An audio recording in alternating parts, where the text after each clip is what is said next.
Hello అండి. నమస్తే. Welcome back to Nani vlogs in Telugu. ఎలా ఉన్నారండి? అందరూ బాగున్నారా?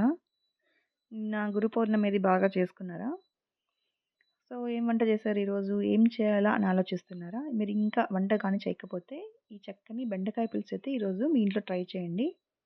ఇదొచ్చి బెండకాయ పులుసు అంటే బేసిక్‌గా కొంచెం మసాలా అది వేసి చేస్తారు కదా! బట్ అలా కాకుండా మసాలా గిసాలా ఏమీ లేకుండా చక్కగా పిల్లల దగ్గర నుంచి పెద్దవాళ్ళ వరకు హ్యాపీగా తినగలిగే పులుసు త్వరగా ఒక 10 నిమిషాల్లో అంటే 15 నిమిషాల్లో అయిపోతుందనమాట బెండకాయ పులుసు. దానికి కావాల్సిన ఇంగ్రీడియెంట్స్ వచ్చేసి పెద్ద ఉల్లిపాయ, ఒక పెద్ద టమోటా, కొంచెం కొత్తిమీర, కరివేపాకు, 2 పచ్చిమిర్చి చీలికలు, ఒక 10 దాకా వెల్లుల్లి రెబ్బలండి. ఇవన్నీ సిద్ధం చేసుకోండి. అలాగే నేనిక్కడ పావు కేజీ బెండకాయ ముక్కల్ని ఇలా మీడియం సైజ్ ముక్కలుగా చేసుకొని పెట్టుకున్నాను. ఇలా కొంచెం పులుసుకి ఇలా పెద్దగా కట్ చేసుకుంటేనే బావుంటుంది తినేటప్పుడు. దీనికి ఇంకొక మెయిన్ ఇంగ్రీడియెంట్ వచ్చేసి సాంబార్ ఆనియన్స్ అండి. ఇప్పుడు ఈ సీజన్ ఏదైనా ఇవి ఈజీగా దొరుకుతున్నాయి. సో, ఉంటే ఖచ్చితంగా వేసుకోండి. లేకపోతే ఇంక చేసేదేమి లేదు. స్కిప్ చేసేయడమే. బట్ చాలా టేస్ట్ అయితే చాలా బావుంటుంది సాంబార్ ఆనియన్ వేయడం వల్ల ఈ పులుసుకి. నెక్స్ట్ ఒక పాన్ పెట్టేసి ఒక 3 టేబుల్ స్పూన్ల దాకా ఆయిల్ వేసుకోండి. ఆయిల్ కొంచెం వేగాక ఒక టీ స్పూన్ మెంతులు, ఒక టీ స్పూన్ ఆవాలు, ఒక టీ స్పూన్ మినపప్పు, శనగపప్పు ఇవన్నీ చక్కగా వేసి అవి బ్రౌన్ కలర్ అయ్యేంత వరకు వేయించుకోవాలి. వేయించుకున్న తర్వాత పచ్చిమిర్చి చీలికలున్నాయి కదా! అవి తర్వాత కరివేపాకు అలాగే మనం వెల్లుల్లి రెబ్బలున్నాయి కదా! అవి కూడా వేసేసుకోవాలి. వెల్లుల్లిని చితక్కొట్టాల్సిన అవసరం లేదు. అలాగే వేసుకోవచ్చు. కావాలంటే చితగ్గొట్టుకోవచ్చు మీ ఇష్టం. అవి వేగాక నెక్స్ట్ మనం కట్ చేసుకున్న ఉల్లిపాయ. అది కొంచెం కలర్ మారేంత వరకు ఫ్రై చేసుకోవాలి ఇలాగా. నెక్స్ట్ మనం యాడ్ చేసుకోవాల్సింది పసుపు. ఒక పావు టీ స్పూన్ దాకా పసుపు. పచ్చి వాసన పోయేంత వరకు అలా ఫ్రై చేసుకోవాలి. చేసుకున్న తర్వాత మనం కట్ చేసుకున్నాం కదా బెండకాయ ముక్కలు అవి వేసుకోవాలండి. చాలా బావుంటుంది ఈ పులుసు. పుల్లగా, కారంగా. కొంతమంది బెండకాయ తినరు. చాలామందికి ఉంటుంది బెండకాయ తినకుండా ఉండే అలవాటు. ఇలా చేయండి ఖచ్చితంగా వాళ్ళు తింటారు. ట్రై చేస్తారు. అట్‌లీస్ట్ టేస్ట్ అయినా చేస్తారు. బావుంటుందండి. బాగా కుదురుతుందనమాట ఈ పులుసు ఎప్పుడు చేసినా గూడా. కొంచెం సాల్ట్ ఏసి బెండకాయని ఫ్రై చేసుకుందాము. సాల్ట్ ఏస్తే అందులోని వాటర్ తొందరగా వచ్చేసి త్వరగా వేగిపోతుంది బెండకాయ అనేది మగ్గుతుందనమాట. అలా కాకుంటే కొంచెం నిమ్మరసం పిండినా కూడా చక్కగా వేగిపోతాయి. ఫ్రెష్‌గా తీసుకున్న బెండకాయలు కాబట్టి లేతగా ఉన్నాయి. కొంచెం ముదిరింటే కొంచెం నిమ్మరసం పిండామనుకోండి త్వరగా వేగిపోతాయి బెండకాయ అనేది. నెక్స్ట్ ఇందులోకి నేను ధనియాల పొడి వేస్తున్నాను. ఒక హాఫ్ టేబుల్ స్పూన్ దాకా. నెక్స్ట్ టేస్ట్‌కి తగ్గట్టుగా కారం ఇక్కడ 1.5 టేబుల్ స్పూన్ దాకా వేస్తున్నాను. మీ టేస్ట్‌కి తగ్గట్టు వేసుకోవచ్చు కారం అనేది.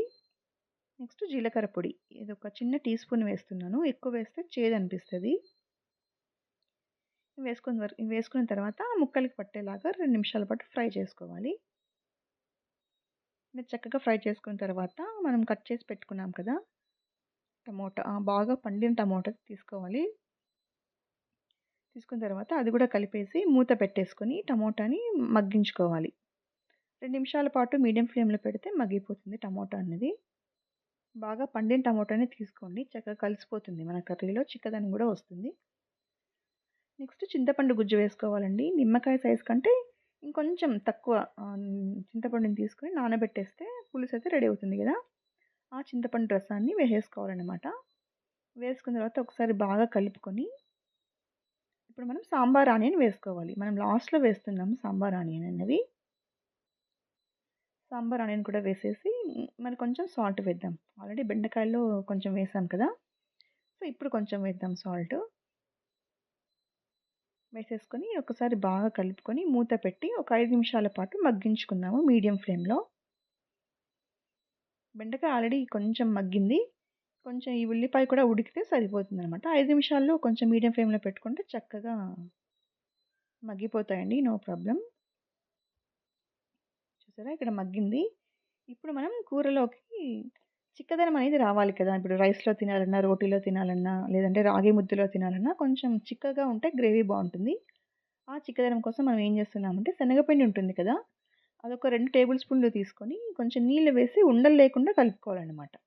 ఒక చిన్న గ్లాస్ నీళ్ళలోకి 2 టేబుల్ స్పూన్‌ల దాకా శనగపిండి వేసి ఉండలు లేకుండా కలుపుకొని అది మన కూరలోకి వేసేసుకోవాలి.